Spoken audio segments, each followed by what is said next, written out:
ANSHARS brought me on 2 different occasions down to Antarctica. The first time was just for what they called a reconnaissance flight.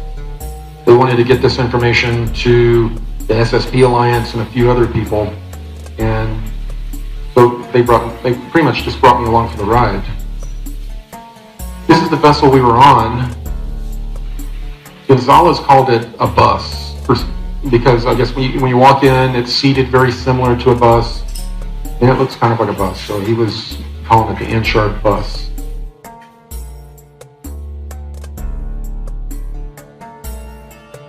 Now, one of the interesting things I was shown is that directly below Antarctica, there is a huge kind of a cavern system that goes in under the water, and then it runs into the rift system that runs under the Ross ice shelf, and runs up under the ocean in a rift system that runs all the way up to North America. The military-industrial complex have been exploiting those areas for many, many years. We've developed these giant black submarines that are electromagnetically propulsed, but they're the size of container ships. They're huge. They actually load I saw them unloading, but they will load with cranes, giant container ships, just like you will see in any harbor around here. And then they take them under the ground, in the water, down to various places in South America and ultimately Antarctica. And a lot of the area they travel through are areas that were, created between rift systems by the ancient Goode race. They're very ancient underwater tunnel systems.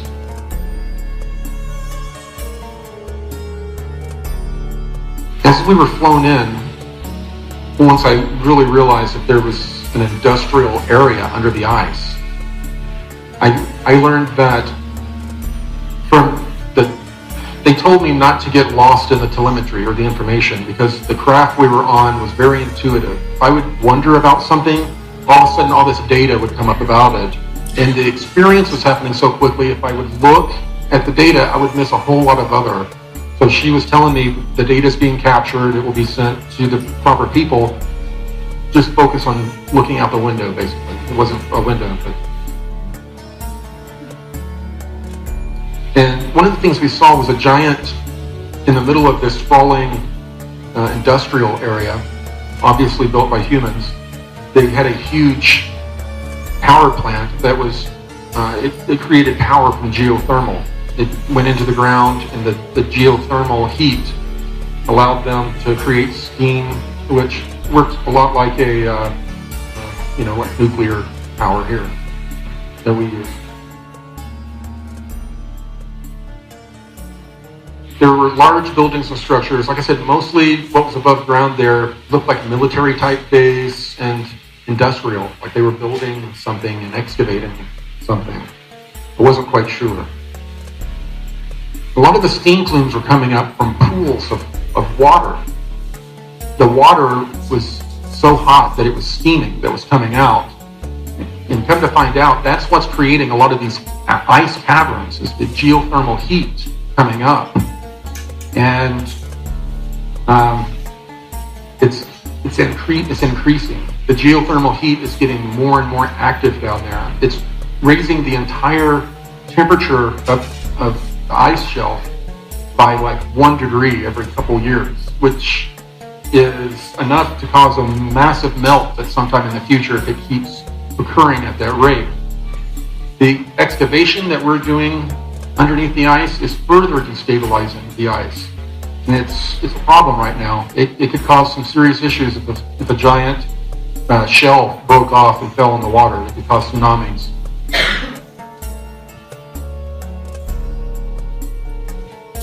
And they're doing most of their excavating with steam, pressurized steam, to clear out areas where they are finding ancient palm trees, ancient structures, mastodons, woolly mammoth type creatures. They're finding them everywhere. They were flash frozen. After that trip, I returned back to the inner Earth hangar area through this blue swirling vortex that was just above the water. That's where I've gone in and out of it several times now.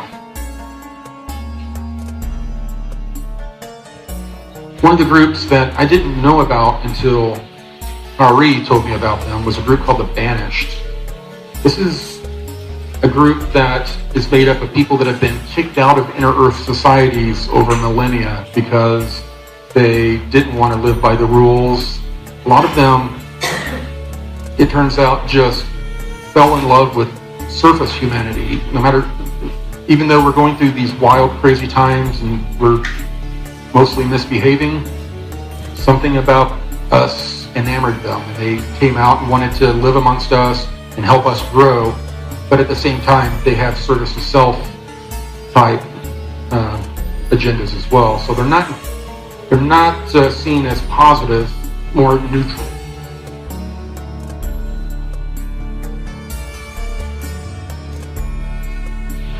My first encounter with the Banished, I was actually down at Long Island on our trip last year, family trip. I was laying in the bed, and my son was in the bed next to me, and then there was another queen-size bed in the hotel where my wife and daughter were laying. And I woke up, and I see a woman's head above me, and she's looking this way, and then she looks down and realizes I'm awake, and looks surprised, and then she reaches down and just touches me like that real quick, and then it was over. It was disconcerting to me because my family was in the room, and afterwards I was having a lot of really weird dreams, thoughts that I don't normally have, very bizarre thoughts and feelings. And as I started to find out more about these people, I started to find out that they tend to seek people in positions of power. They try to intermarry into rich families or powerful families, and that they were having children with these regular human beings. Now, it was probably about 6 weeks. I was having all of these bad dreams, weird thoughts, I just wasn't myself. And I had met with Kari a few times during that time period. Finally, I was pulled down in the middle of the night, white flash teleportation, and she guided me to this room that had a table on it, where she told me that this banished person named Mara had infected me somehow with entity attachments, and that these entity attachments were being used to keep tabs on me and also to get information or intelligence about what was going on with the ANSHAR. She had me lay down, and she pulls out this real long crystal and starts waving it over me. And it's making noises kind of like how crystal glasses with water in them, you rub your finger around them, they make kind of a singing noise. It was making these different noises, and then all of a sudden I started seeing these shadows darting away. So, they were removed. I was glad they were removed, but I wasn't very happy that they were there to begin with. I asked her why she hadn't removed them in our prior meetings, or at least told me about them. And she stated that they had to wait till they had tried to attach to my energy vortexes, but just before they completely attached, to remove them.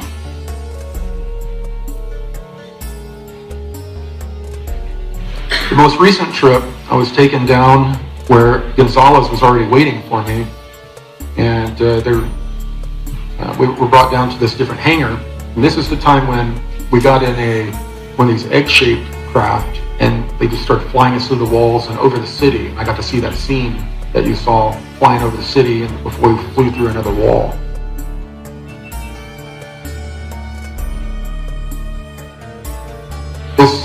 We went up through a blue swirl, came out of the ocean basically in a blue swirl, and darted very quickly and got to where we were going in Antarctica. They didn't slow down. They headed straight for a wall, just like they would do in the inner Earth, in the caverns. We went right through the ice.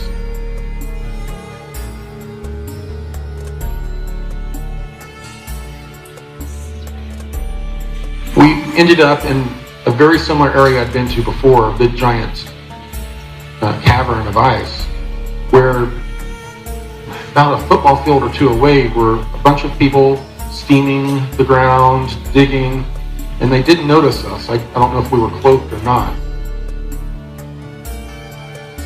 So Kari was with us, and two of the real tall Asian-looking inner Earth beings with the head of crystals under their head, under their forehead, and then Gonzalez and I.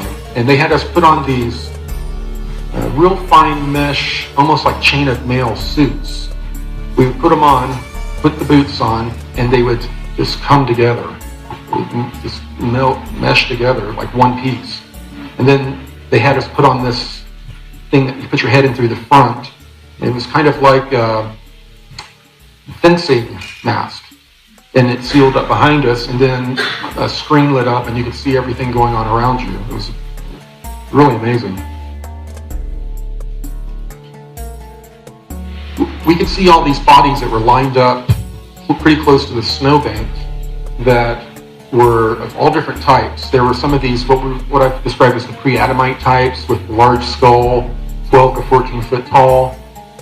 And it looked like the bodies had been through something incredible. Some of their arms were stretched out and wrapped around their torsos. They were pretty beat up. And there were different types of humans that were there too.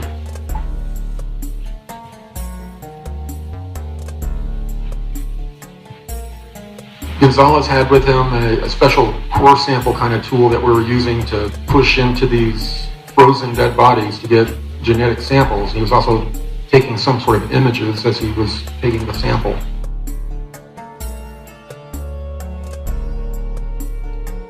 One of the ones that I did a sample from was, there was a probably a little bit shorter than 5 foot tall being that was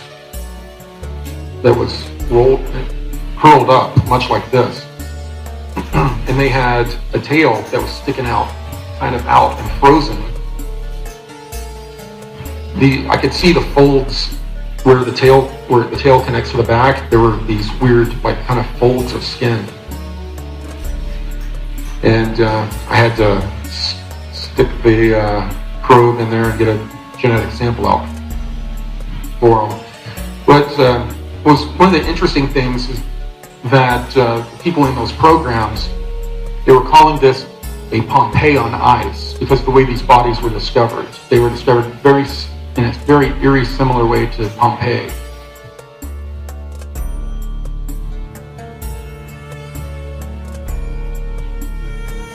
These were, the one on the right is one of these original pre-Adamite type beings, and they had the long, elongated skulls, kind of the fatty pockets on their chests, kind of a pot belly as well, and very wide hips, very interesting wide hips. And of course, many of y'all have seen that with the ancient Egyptian depictions of some of the pharaohs. Akhenaten and some of them that were depicted with strange physiology.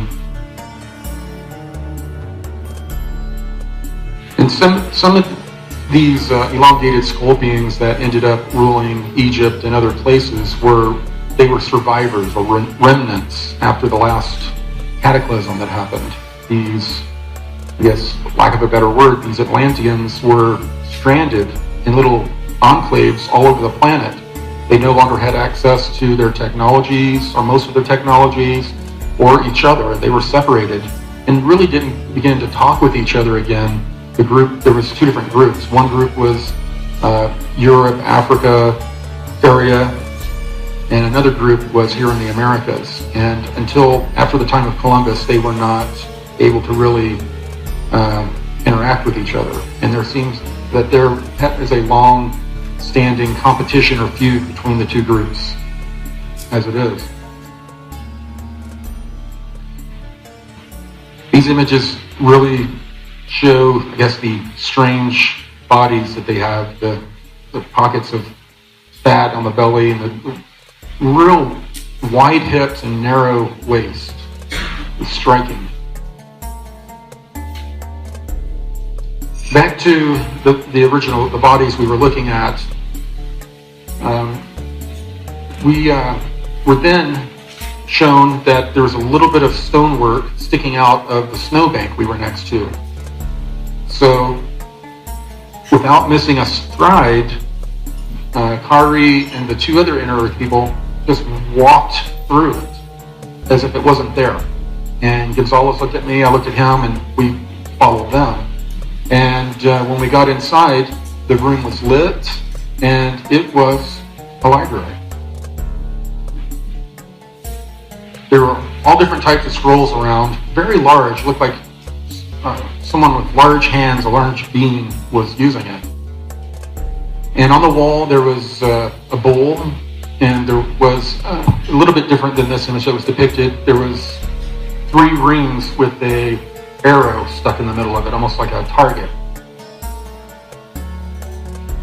The 2 Asian-looking Inner Earth people walked directly up to one of these trays and started loading metal scrolls into this collapsible crate that they had with them.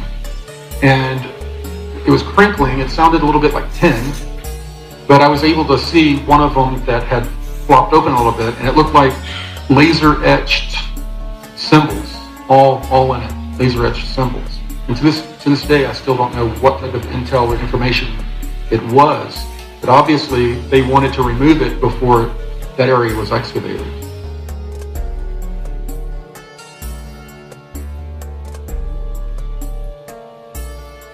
So, how is all this information really important to us? Our consciousness is expanding at a huge rate right now. Finding out more information about these Inner Earth groups that have been so tied to us in our journey here on planet over millennia will help us understand our history, but also a lot of the information that we're looking at. So much of it has been turned into different belief systems or religions that, people will sit there and regurgitate information in a way that they give other belief systems, crap for. We'll give people crap for being so much of a fundamentalist when we're the same way with our belief systems.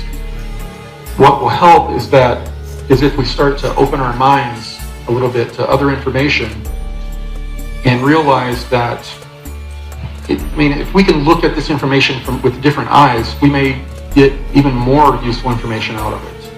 A different perspective of looking at it and looking at ourselves.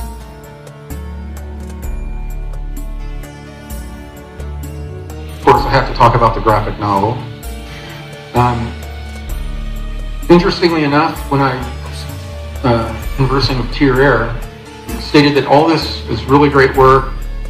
We're planting information to the seeds of consciousness, but they wanted not only me, but all other light workers out there to find a way to not just be preaching to the choir. The people I'm talking to here, you already have a propensity to believe some of this stuff, or believe a version of it. We need to get this information out through our different talents, different ways of art, music, different types of media. And I don't want people to feel like they have to just spread the blue avian message or this information, but I think everyone right now is being pushed to spread this positive information, loving information in a way that will kick in the 100th monkey effect on a larger scale. More and more people they won't know why, they'll want to be more positive. Basically, I was told to do this and get this information to the gaming people, the sci-fi people, that their consciousness is already primed for a lot of this information, but they see it as entertainment purposes only. But if you can get a message into them, why not? So I think that's what we're going to start seeing. A lot of people that do what we do, people with the arts, music, you're going to find people being compelled to spread this blue avian type message of being more loving, forgiving yourself, being service to others, and trying to change the world one person at a time.